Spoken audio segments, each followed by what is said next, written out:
Profe, en esta comisión éramos como 60 personas, ¿no? Somos alrededor de 80, pero no todas las personas entraron por primera vez a Zoom, con lo cual no las pude contactar por el momento.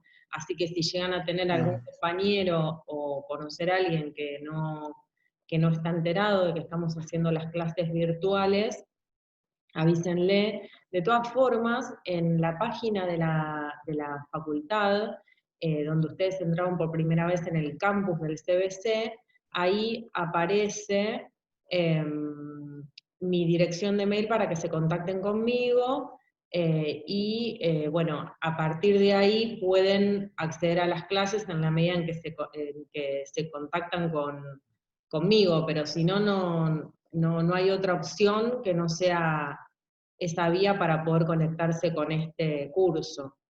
¿Conocen a alguien que esté en una situación así, que no haya podido conectar con el curso?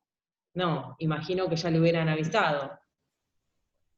claro, no, yo en mi caso por ahora no, pero sí avisé. eh, y bueno, y acá en el chat siempre que comenzamos paso el link del grupo. Pero Claro, en el grupo somos 40 y todavía no avanzó nada y acá en clase creo que siempre somos máximos 30 por ahí, si no me equivoco. sí, exactamente. Hemos llegado a ser 30 personas, ahora somos 21, hemos llegado a ser 30. El problema es que ya en la primera clase, cuando yo dejé mi dirección de email y me contacté con todos ustedes, no, yo le escribí alrededor de por mail de 80 personas y no eran, nunca entraron al aula virtual 80 personas.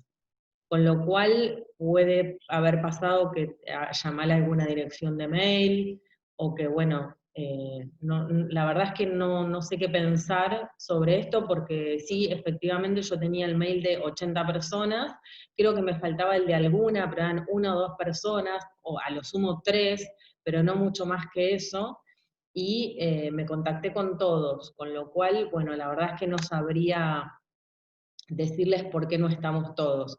De todas maneras, en general, siempre se anotan 80 personas y después continúan la materia a la mitad. Así que bueno. Pero bueno, vamos a empezar la clase de hoy. Vamos a ir reconectándonos. Sabemos que tenemos 40 minutos, ya pasaron 10 porque entre que se conectan y demás y nos saludamos, pasan 10 minutos, así que cuando estemos por alcanzar los 40 minutos de clase, nos volvemos a reconectar, así podemos seguir, ¿les parece? Ok, muy bien. Perfecto, profe. Bueno, vamos a retomar, a mí me quedaba pendiente trabajar con el concepto de objetividad, repasando las primeras clases. Nosotros nos habíamos encontrado en el texto de Pardo con que él daba cuenta de una serie de características del conocimiento científico. Si vamos a las filminas como para ubicarnos, él señala la presencia de 7 características propias del conocimiento científico, y nosotros trabajamos a lo largo de estas clases desarrollando alguna de ellas desde un punto de vista crítico. Nos quedaba ver la característica referida a la pretensión de objetividad. Habíamos dicho que por objetividad entendíamos, por un lado, la capacidad del sujeto de elevarse por todo condicionamiento histórico, que sea capaz de independizarse de sus propios intereses o de algún interés en particular, y estas dos características dentro de lo que es el concepto de objetividad las habíamos desarrollado, y nos quedaba por ver dentro del concepto de objetividad la idea de distancia. ¿Se acuerdan que Pardo también define el concepto de objetividad como la capacidad del sujeto de tomar distancia suficiente del objeto que conoce? Porque de esta manera, dice Pardo, se puede adoptar el punto de vista de un observador neutral. ¿Sí? Ahora, lo que yo quería traer hoy aquí es un párrafo de un autor que creo que, no sé bien cómo se pronuncia su nombre, creo que es Kasayan o algo así, quien plantea, desde el punto de vista de la física, problemas que se presentan en el marco de esta ciencia para poder tomar distancia del objeto, ¿no? Entonces, por un lado, Pardo plantea la idea de objetividad, comprendida como la capacidad del sujeto para tomar una distancia suficiente con respecto al objeto, pero tenemos problemas para poder satisfacer esa distancia. Este párrafo que vamos a leer ahora y que vamos a trabajar un poquito, plantea precisamente esta cuestión de la dificultad para poder establecer esa distancia que Pardo plantea como condición para poder conocer objetivamente. Entonces voy a empezar a leer una parte del párrafo que ustedes ven en la pantalla. Dice así, este autor es un autor que escribe en el año 2004 un texto que se llama Física y Metafísica del Espacio y el Tiempo. ¿Sí? Tomé ese párrafo de ahí, si les interesa el libro me avisan y se los paso. Lo tengo en Kindle, pero creo que está en PDF en internet. Bueno, el párrafo dice así: si un observador humano diseña un experimento para ver a los electrones como ondas, estos se comportan como ondas. Y si diseña un experimento para verlos como partículas, entonces se comportan como partículas. No es que los electrones adivinen las intenciones del experimentador, más bien es el tipo de experimento el que determina cómo se van a manifestar.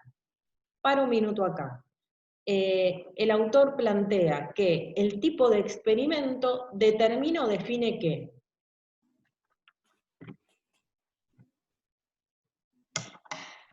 Y lo que se está analizando. Define, influye sobre qué.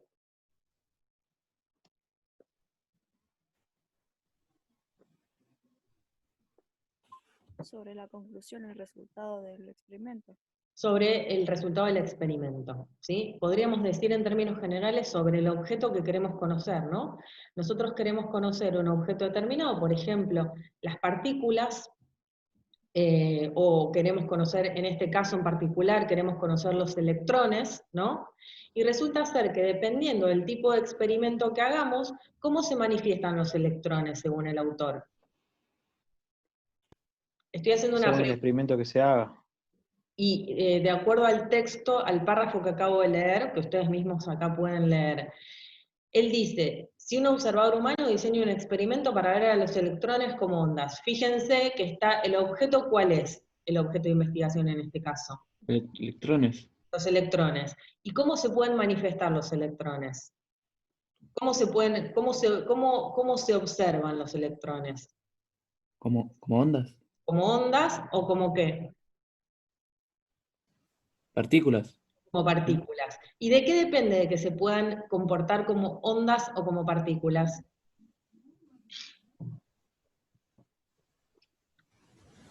Depende del experimentador. Del experimentador, dice el autor.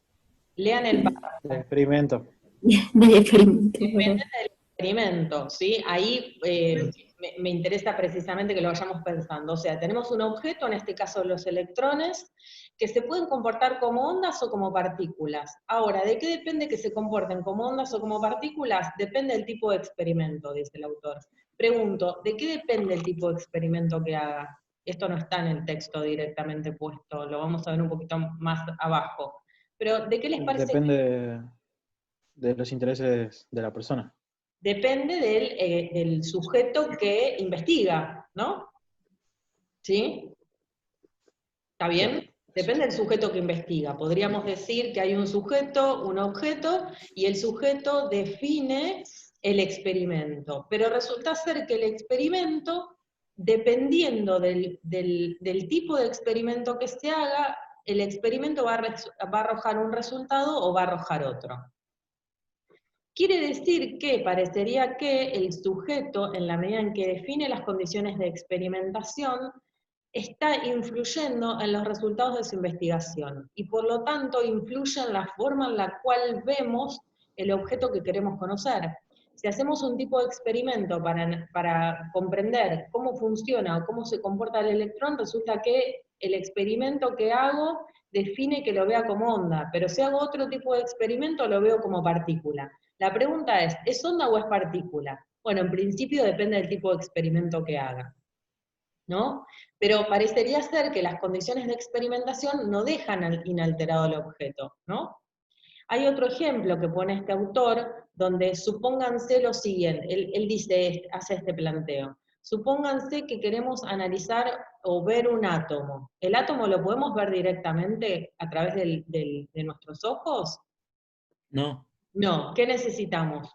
¿Microscopio? Un microscopio. Bueno, nos valemos de esa herramienta que es el microscopio. Ahora, para poder ver el átomo a través del microscopio, necesitamos bombardear el átomo de luz, porque si no, no lo podemos ver, ¿no? Entonces, resulta ser que lo bombardeamos de luz para poder verlo. Pero cuando lo bombardeamos de luz para poder verlo, tenemos un problema, que vemos el átomo alterado por las condiciones de la refracción de la luz. Entonces ya no vemos al átomo tal cual es, sino que lo vemos afectado por la luz que nosotros le ponemos para poder verlo, porque si no, no lo podríamos ver. Entonces, ¿cómo es el átomo? El átomo es, digamos, la realidad del átomo, o lo que el átomo es lo que veo cuando lo bombardeo de luz, o debería poder descontar lo que le pone el investigador para poder conocerlo tal cual es, ¿no? Bueno, acá se plantea un primer problema. Este problema que yo acabo de plantear, donde parece que el sujeto, cuando experimenta, influye en el objeto, y de esa forma lo puede ver de una forma o de otra en función del experimento que realice, es un problema que desarrolla un autor en el siglo XIX que se llama Hegel, ¿no? Es un autor que se va a interiorizar acerca de esta problemática respecto de, bueno, parecería que estamos alterando el objeto cuando lo conocemos, es decir, cuando lo experimentamos. En la medida en que lo experimentamos, parecería ser que hay algo en el objeto que se ve transformado cuando nosotros lo queremos conocer. Y entonces parecería que esta distancia solicitada o planteada por la ciencia moderna, podríamos decir, planteada por la ciencia de que tiene que haber una distancia suficiente para que el sujeto no contamine al objeto, parece no ser posible. ¿Se entiende hasta acá? Sí. ¿Sí? Bueno, sigo con el párrafo. Niels Bohr reconoció la necesidad de recurrir a una descripción dual de la naturaleza, para lo cual propuso el principio de complementariedad. Dos descripciones distintas y hasta contradictorias entre sí se complementan para aprender la realidad. Pero el punto esencial en el que insistió Bohr es que el acto de observar la realidad influye en cuál de esos aspectos se manifestará, de modo que, al captar uno de los aspectos, debemos renunciar al otro. Si vemos al electrón como onda, excluimos toda posibilidad de percibirlo como partícula y viceversa. ¿Se entiende hasta acá? Esto me parece que es bastante, que arroja luz a esto que estábamos planteando recién, donde él dice, bueno, podríamos decir entonces que el electrón es partícula y onda, es las dos cosas. Ahora, el problema que se plantea es que cuando lo veo como onda no lo puedo ver como partícula, y cuando lo veo como partícula no lo puedo ver como onda. Y eso parecería deberse a las condiciones de experimentación. Esta dualidad que se presenta parecería ser una manifestación de que las condiciones de experimentación y por lo tanto la influencia de la subjetividad define las condiciones de posibilidad que habilitan a que podamos ver el objeto de una manera o de otra. Sigo un poquito más. En el mundo cuántico, si decidimos medir con gran precisión la posición en el espacio de un electrón, tendremos necesariamente que alterar su impulso, y esto será a costa de perder la precisión con la que podemos determinar sus propiedades dinámicas. Del mismo modo, un experimento diseñado para determinar con gran precisión el impulso de un electrón afectará su posición y no permitirá saber con exactitud dónde se encuentra. tiene entonces la posición y el impulso a existencias objetivas independientes de un observador. Tal parece que como observadores tenemos la posibilidad de influir sobre la realidad objetiva. Esta aparente paradoja es fundamental en mecánica cuántica y volveremos sobre ella más adelante. Fíjense que el ejemplo que yo tomo no proviene de las ciencias sociales, donde uno podría decir, bueno, en el marco de las ciencias sociales siempre hay intereses personales, porque siempre el sujeto está adentro de su objeto. En el caso de las ciencias sociales, ¿cuál es el objeto de investigación de toda ciencia social? En términos generales, ¿no? ¿Cuál es? Las personas. Las relaciones entre las personas, podríamos decir, ¿no? Las relaciones entre las personas desde distintos aspectos. Por ejemplo, los politólogos estudian las relaciones políticas, los economistas estudian las relaciones económicas, los psicólogos estudian los comportamientos individuales mentales, ¿no? Con lo cual diríamos que cada rama de la ciencia social se ocupa de estudiar un aspecto de las relaciones sociales. Y uno diría, bueno, en la medida en que el investigador es parte de esas relaciones sociales, no se puede correr todo su objeto de investigación, más bien diríamos que el sujeto que estudia de ciencias sociales está dentro del propio objeto que estudia, ¿sí? Ahora, yo no estoy planteando esta limitación para poder separar sujeto de objeto en el marco de las ciencias sociales. Estoy planteando este problema en el marco de las ciencias naturales, donde en principio uno diría, sí hay un objeto que se puede separar claramente del sujeto, ¿no? Pero resulta ser que en el marco de la física cuántica aparece el mismo problema, el problema de la separación entre el sujeto y el objeto, de la toma de distancia suficiente para poder ser neutral, objetivo, pero además el hecho de que, fíjense la paradoja, ¿cuál es la condición para poder conocer? Bueno, la condición para poder conocer, dice Pardo, es que el sujeto esté lo suficientemente distanciado del objeto para no influir y contaminarlo con su propia subjetividad y con sus propias, con su propia subjetividad. Ahora, ¿se puede, en la medida que conocemos, mantener esa distancia que pide Pardo? Parecería ser, dice el autor Hasayan, este autor dice, bueno, en realidad, en el marco incluso de la física cuántica, una ciencia hiperdura, nos encontramos con que parecería que el investigador siempre influye en el objeto que quiere conocer. Pero esto plantea un problema, porque uno podría decir, bueno, le hacemos una crítica a Pardo, más que a Pardo al ideal del conocimiento moderno, que plantea que tiene que haber la distancia suficiente entre objeto y objeto. Ahora, ¿qué pasa si no está esa distancia suficiente entre objeto y objeto? ¿Qué problema genera el hecho de que evidentemente esa distancia no sea posible? ¿Qué pasa si esa distancia no es tal entre sujeto y objeto? Y el resultado cambia bastante, pero no sé dar un ejemplo tampoco, pero obviamente el resultado ya de por sí no es el mismo que si no influyera. Bueno, buena respuesta. Primera cuestión, hay mucho para decir sobre esto. Lo primero, si no hay una distancia entre sujeto y objeto,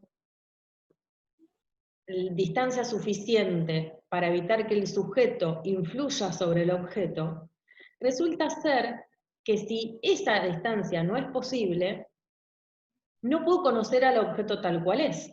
Porque ¿cómo lo conozco si el sujeto influye inevitablemente en el objeto? Lo conozco alterado por mí, por el sujeto que investiga.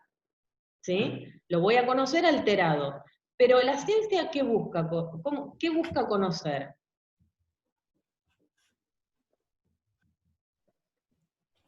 Busca ¿El objeto conocer tal cual es?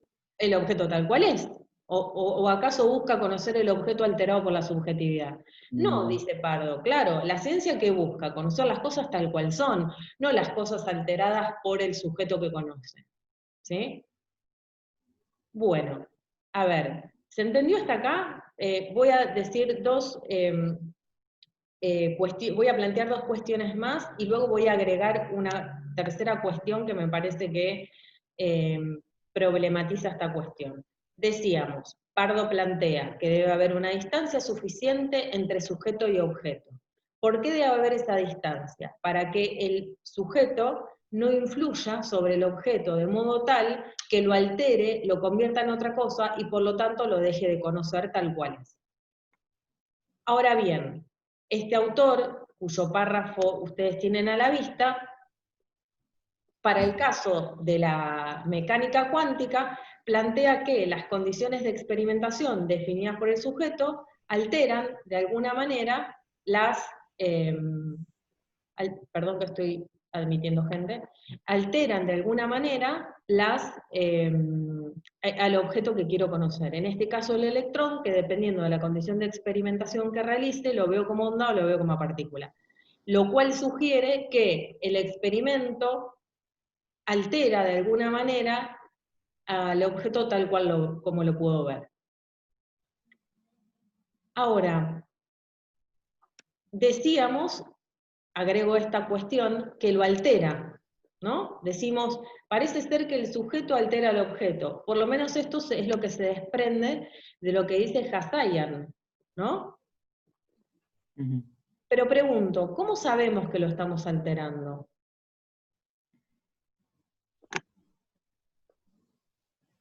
Y la primera mirada podría ser que no es lo mismo que alguien ponga a hacer un experimento a una edad joven a que alguien con una edad tipo mucho más longeva, por así decirlo. Claro, pero fíjate lo siguiente, o fíjense lo siguiente. Ante el experimento A, el electrón se comporta como onda. Ante el experimento B, el electrón se comporta como partícula. De ahí deduzco que el objeto se ve alterado. Pero para que haya una alteración o un cambio, de alguna manera tengo que saber cómo es el objeto tal cual es, porque si no, ¿cómo puedo saber que está cambiando? En el ejemplo que pone Hasayan, él dice, bueno, el electrón ante un experimento se comporta como onda, y ante otro experimento se comporta como partícula. Parecería ser entonces que se altera. Se altera en el sentido de que cuando lo experimento de una manera es onda, cuando lo experimento de otra es partícula. Entonces ahí puedo decir se altera, ¿sí? Se altera, pero no puedo decir cuál de las dos opciones representa la verdadera objetividad. Hasta podría decir en realidad son objetos diferentes. No hay motivo para que no diga que los electrones ante un experimento A se comportan como ondas y ante un experimento B se comportan como partículas. Podría decir son dos objetos distintos, ¿no? Podría llegar a esa conclusión y decir no, en realidad no es que el electrón se comporta de dos maneras, sino que el electrón bajo determinado experimento es una cosa y bajo determinado otro experimento es otra. Bajo determinado experimento sonda, bajo determinado experimento partícula. Son dos objetos diferentes, podríamos decir, ¿no? Pero fíjense que esta idea de que el objeto se altera, o que yo lo modifico, ¿no? Parece sugerir la idea de que hay un objeto al que no podemos acceder, que es el objeto tal cual es, sin que sea influido por mi subjetividad. Como si les dijera, hay un tercer objeto en este ejemplo. Vamos a poner el ejemplo concreto. El electrón puede ser onda, dice Hasayan, ¿no? Y el electrón también puede ser partícula, dice Hasayan. ¿De qué depende que sea onda y de qué depende que sea partícula? Depende de las condiciones de experimentación. Ahora, podríamos decir que el electrón a veces se presenta como un objeto determinado, onda, y a veces se presenta como otro objeto determinado, partícula. Quiere decir que el electrón parece tener este aspecto dual, como si fuera dos cosas o dos objetos al mismo tiempo. ¿no? O no sé si al mismo tiempo, pero como si fuera dos objetos. Ahora, ¿podríamos pensar en la idea de un tercer objeto? Además del electrón como onda y del electrón como partícula. ¿Existe la posibilidad de que haya un tercer objeto? Sí, ¿Y Sí. cuál sería ese tercer objeto? El electrón tal y como es. Exactamente, el electrón tal cual es. El electrón no afectado por las condiciones de experimentación. Bueno, Hegel va a discutir mucho sobre esta cuestión del objeto tal cual es. En filosofía, este objeto tal cual es, con independencia de la experiencia, se lo llama desde Kant el en sí, el objeto que es en sí, el objeto que está más allá de toda condición de experimentación. Y luego tenemos el objeto tal y cual se manifiesta la subjetividad. Por eso Kant, desde el punto de vista filosófico, va a hablar de dos objetos, del objeto tal y como es para la subjetividad, en este caso el electrón como onda y el electrón como partícula, y del objeto tal como es en sí, el electrón en sí más allá de toda condición de experimentación. ¿Sí? Bueno, Kant va a plantear el carácter dual del objeto, planteando justamente la idea de que hay un objeto para el sujeto y un objeto en sí más allá del sujeto, y Hegel va a cuestionar esta dualidad, pero lo vamos a ver más adelante. ¿Sí? Lo que quería aquí era simplemente marcar el problema que plantea la idea de distancia entre sujeto y objeto, el problema que se plantea, donde claramente esto es un ideal de la ciencia moderna planteado por Pardo, pero existen diversos autores que plantean que esa distancia no es tal, no es posible, y que no solamente no es posible, sino que además influye sobre lo que el objeto es, o lo que podemos ver del objeto. Bueno, nos vamos a desconectar y nos reconectamos, ¿les parece? Porque se está por terminar el tiempo, ¿sí? Faltan 3 minutos para que se desconecte Zoom, así que voy a detener la grabación y nos reconectamos de nuevo, ¿les parece? Ok. Bueno. dale.